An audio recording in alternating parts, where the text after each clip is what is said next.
Iduna was a goddess who tended to a magic orchard in Asgard that produced golden apples with the power to keep the gods young and immortal.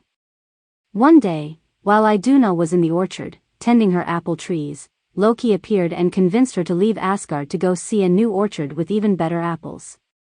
Innocent and naive, Iduna followed Loki out of Asgard and into the forest where he had arranged for her to be kidnapped by the ice giant Thjotsi.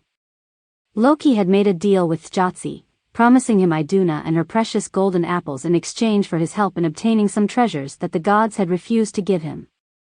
Thjotsi, in eagle form, flew Iduna to his fortress, which was deep in the mountains, and warned her that if she didn't continue to give him the golden apples, he would kill her. Meanwhile, the other gods in Asgard began to age rapidly without the golden apples. Their hair turned gray and the energy and vitality they once had began to wane away. They realized that Iduna was missing. The gods turned to Loki for help, but he initially denied any knowledge of Iduna's whereabouts.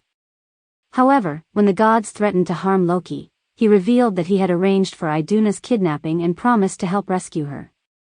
Loki transformed himself into a falcon and flew to the giant's fortress, where he found Iduna imprisoned and the giant absent. Loki quickly transformed Iduna into a nut and flew back to Asgard with her in his talons.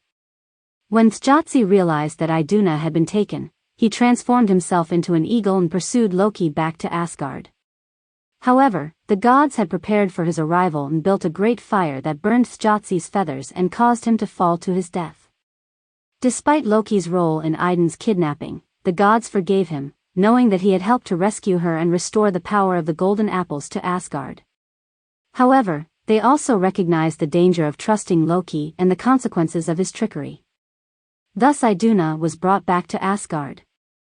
Once again she sat in the golden house that opened to her garden, once again she plucked the shining apples off the tree she tended, and once again she gave them to the dwellers in Asgard, and the dwellers in Asgard walked lightly again, and brightness came into their eyes and into their cheeks, age no more approached them, youth came back, light and joy were again in Asgard.